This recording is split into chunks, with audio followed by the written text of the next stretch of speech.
fight side by side, back to back, even if it's for the last time.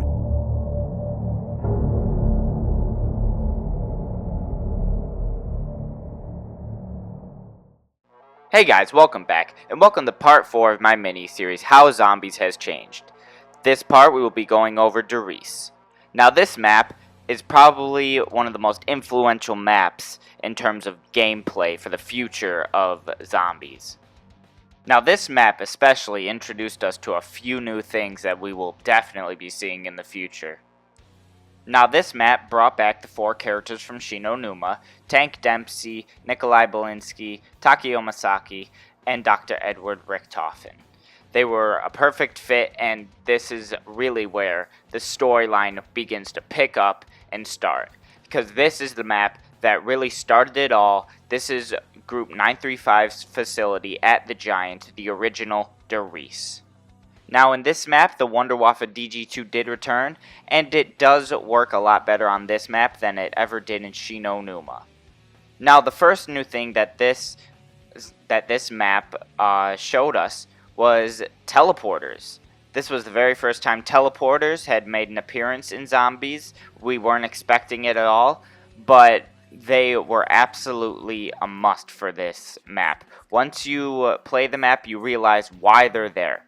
And it's just absolutely phenomenal how they came up with this. This was actually Jason Blundell's very first map. For anyone watching who doesn't know, Jason Blundell is now the director of Zombies.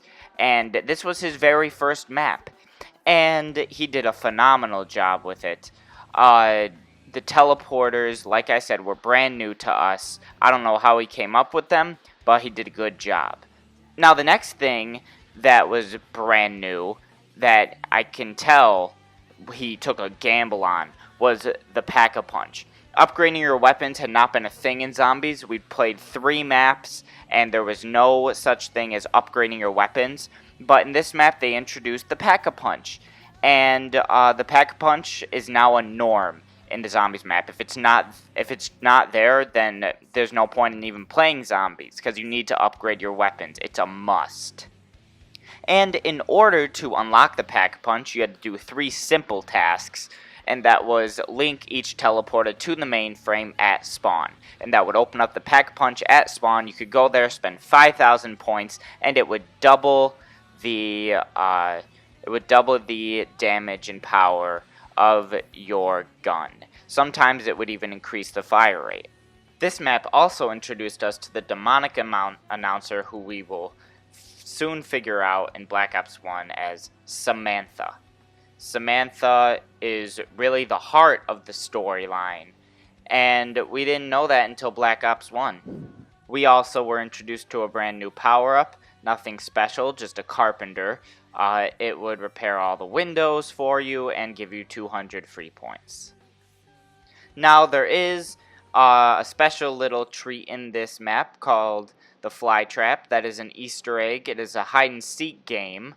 And if no one remembers, if you haven't played World at War, and you've only played the Giant, then it did not used to be Dr. Maxis talking to you. It used to be Samantha playing hide-and-seek with you. And the hide-and-seek places were completely different than they were now, and you don't get any Annihilator specialist weapon.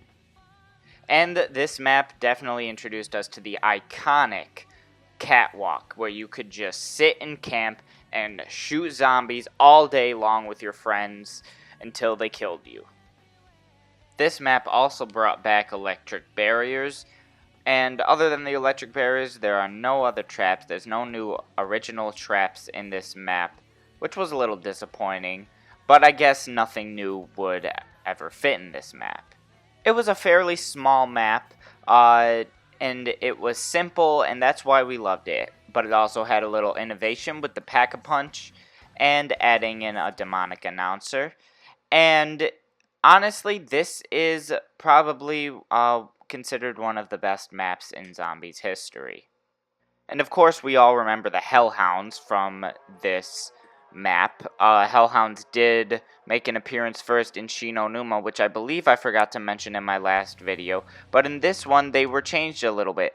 Instead of just right away running for you, they would kind of walk slowly and creepily until they saw you or you shot at them, and then they would start sprinting at you.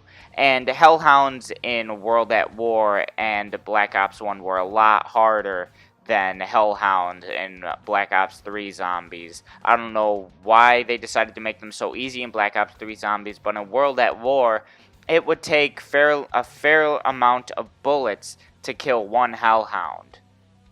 What also is good about this map is it is a very difficult map if you are looking to train. There are virtually no training spots on this map. You can only pretty much camp in a couple of places, including the catwalk and right here where you can see on screen. Now this definitely laid the groundwork for gameplay in next installments in the Zombies saga. It introduced the Pack-a-Punch, which will become the norm of every single Zombies map to come, and it was definitely for the better.